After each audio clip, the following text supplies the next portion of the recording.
Hey there, it's Brian Gormley with CapitalShortSale.com. We talk to homeowners a lot about whether or not they should pursue a short sale or they should let their house go into foreclosure.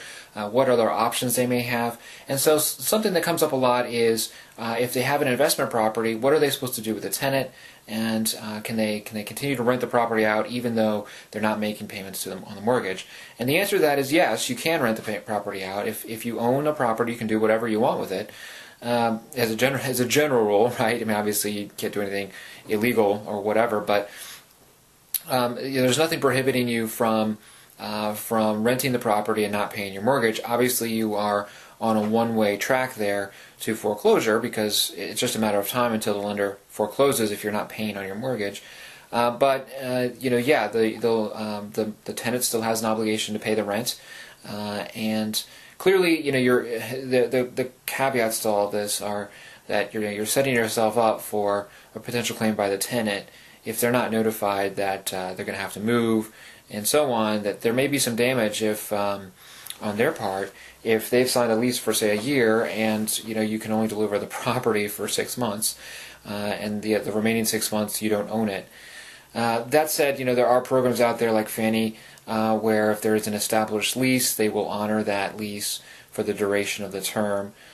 So there are some programs out there that soften that. But I think the key answer to the question is really just disclosure, right? You just have to keep your tenant in the loop about what's going on. Let them know that, hey, this property is going to go into foreclosure. Here's the the sale date and so on. Give them as much notice as possible so they can make alternative arrangements for their housing. Chances are, as a practical matter, by the time the sale actually goes through and the contract gets ratified, or the sale gets ratified, not the contract, the foreclosure sale gets ratified, and then even if the tenants can't stay in for whatever reason, as a legal matter they can't, right? The new REO owner would own the property and would be able to kick the tenants out because the mortgage has a higher senior lien than generally than the lease, unless it was recorded prior to the mortgage, which is it almost never happens.